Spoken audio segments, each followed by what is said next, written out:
the deep dive, where we dig into the sources so you get the essentials. Yeah. Today, we're taking a big leap. 200 years into the future, actually. We're looking at the 1973 Woody Allen film Sleeper. We've got a specific review here that makes a pretty bold claim. It says, Sleeper wasn't just funny, but it was like a crucial moment, a real turning point for Allen. Yeah, the context the review provides is really interesting because, by 73, Allen wasn't exactly unknown. He'd had box office success. Right. But this review calls Sleeper a new high, suggesting it was more than just laughs. It was about refinement, his writing, his directing.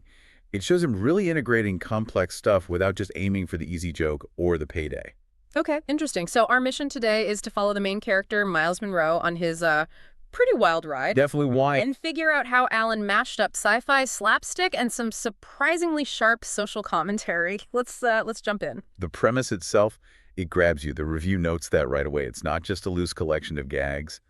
It starts with this guy, Miles Monroe, played by Allen, who gets cryogenically frozen back in 1973. Right. And boom, wakes up 2 centuries later, totally lost. And he's not just woken up by accident. There's a purpose, which immediately throws him into danger. Anti-establishment scientists thaw him out. Why him specifically? Because they want to overthrow the government, this future dictatorship, and they need him precisely because he's from the past. He's outside of the system, as the review puts it. Ah, okay. Totally unregistered by the authorities. He's like their secret weapon, this 200-year-old nobody. That's a lot to handle for a guy known for being neurotic. So he wakes up, tries to adjust to, the 22nd century. Which involves some hiccups and a freak-out, according to the review. Understandable, really. Totally. But the police get wind of him pretty quickly. And that initial raid is key. It kicks off the film's whole style, that mix of sci-fi absurdity and, pure physical comedy. How does he get away? He pretends to be a domestic robot. Serious? Yeah. And the escape involves bungling police, classic trope there, and a handy jetpack. A jetpack. Okay, that does sound very retrofuturistic, like something out of Buck Rogers, but with Allen's anxieties. Exactly. And the review points out this escape really sets everything else in motion. He's on the run, and he ends up having to hide out by being pressed into service at the house of Luna Schlosser. Played by Diane Keaton. Played by Diane Keaton, yes. Yeah.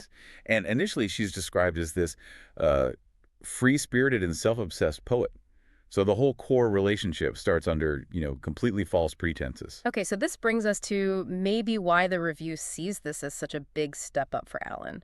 I mean, his earlier films are hilarious, but sometimes the characters feel a bit secondary to the gags.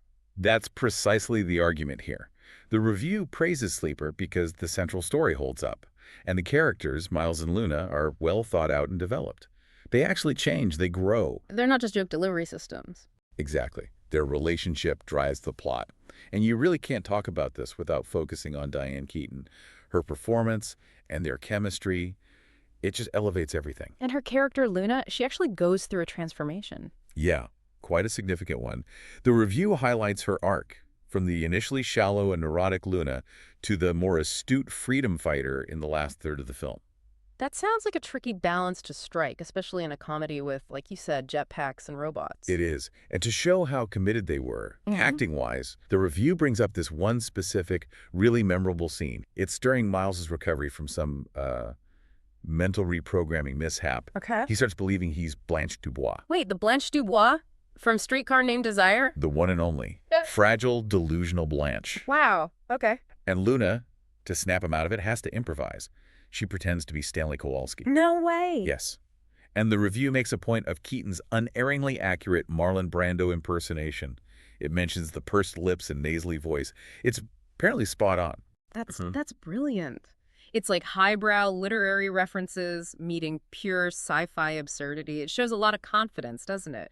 Trusting the audience to get that reference in the middle of everything else. Totally. And it speaks volumes about their chemistry. The review also notes Allen's own performance here feels a bit different, more tempered.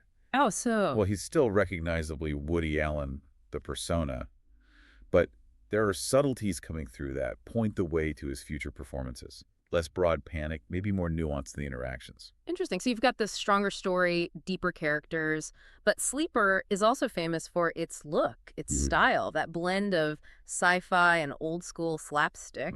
It's not just random gags, it's a conscious homage.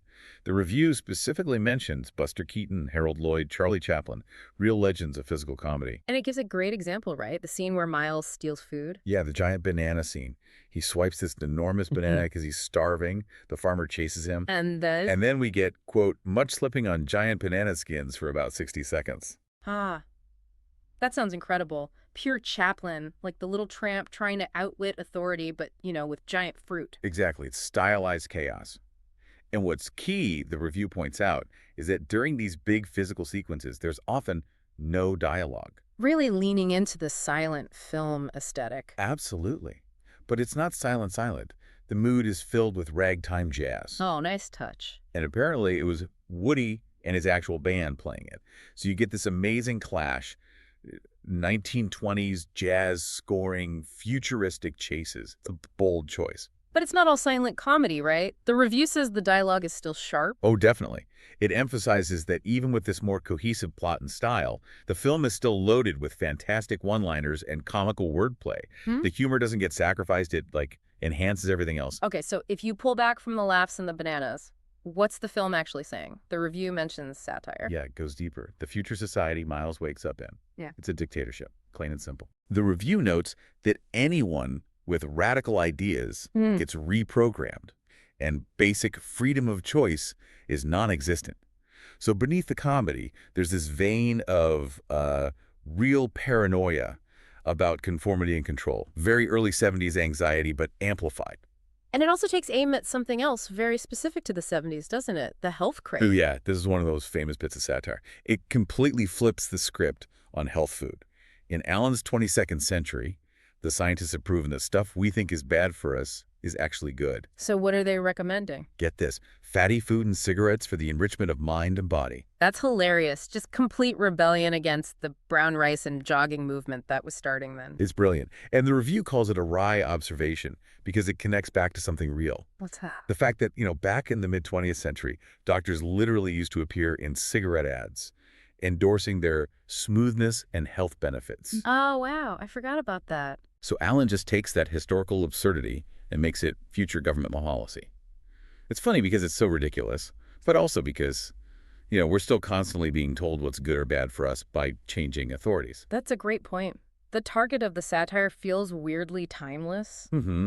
But even with all the politics of the satire and the slapstick, the review brings it back to something simpler. Which is? It argues that, at its core, Sleeper is actually a classic love story. Between Miles and Luna. Yeah. Two people from completely different worlds, different centuries, even finding a connection.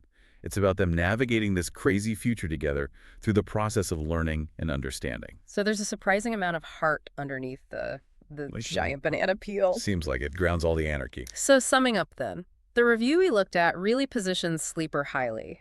Calls it accomplished, a key development for Alan, and maybe most importantly. Still, very, very funny, even after all this time. Right. Cohesive, funny, ambitious. And that ambition, that successful blending of all these different things, sci-fi, slapstick, romance, satire, that leads to the final thought here, something the review implies. Go on. If Sleeper proved Alan could juggle all these genre elements, all these high concepts, and make it work, make it critically acclaimed, well, how much did that success then give him the confidence to maybe shed some of it? You mean like move away from the overt sci-fi or the big physical comedy bits? Exactly. To maybe feel empowered to just focus purely on the relationships, the dialogue, the neuroses, the stuff that really define his later, arguably more celebrated work. Did the success of Sleeper's wild mix paradoxically allow him to simplify later on? Something for you to think about.